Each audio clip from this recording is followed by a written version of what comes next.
There are an enormous number of people in the world who really want standard answers. They want everyone wear their hair the same way, everyone to conduct business the same way, everyone to dress the same way, everyone go to the same church.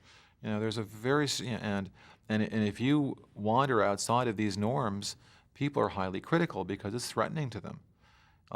Because they're living their life one way and they believe that's the proper way to live their life. And if you live your life a different way and you answer questions differently, that makes them feel very uncomfortable. And they say, well, this person's different from I am, and then they have to say, then they simply go a little further, and they say this person's different and wrong, and I'm different and right. And so people have been, very, very, very, very critical, and people will be critical of you if you do things a little bit differently. It takes a certain amount of strength not to succumb to fashion. I try to think things through, and I try to always ask two questions about my personal policies in life. Are they fair? Are they morally correct? And do they work? So I try to reason things back from first principles. I try to think about things and come to conclusions and make my own decisions. And if other people if I've thought things through, if someone has a logical criticism and can explain to me why what I'm doing is wrong, and they can convince me, I'll change.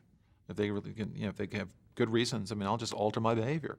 I love it when people point out I'm wrong, explain to me why I'm wrong, and I then change. That's great. I don't want to be wrong. I would love to be right. And if I am wrong, I love it when people stop me. But if people just throw labels at you and throw criticisms around that are not rational, again, they basically call you names. You can't change your behavior that you think is right just because someone's calling your names, and it's not not the conventional way of behaving. Most of the time, I let it go. Sometimes people have a way of saying things that are so hurtful and so offensive, or say things that are just patently untrue, that I feel like I have to defend myself. So if someone says something that's factually in error, they just said, Larry did this, and I didn't do that, then I'll defend myself. But if they say, if it's just calling me a random name, then I forget it.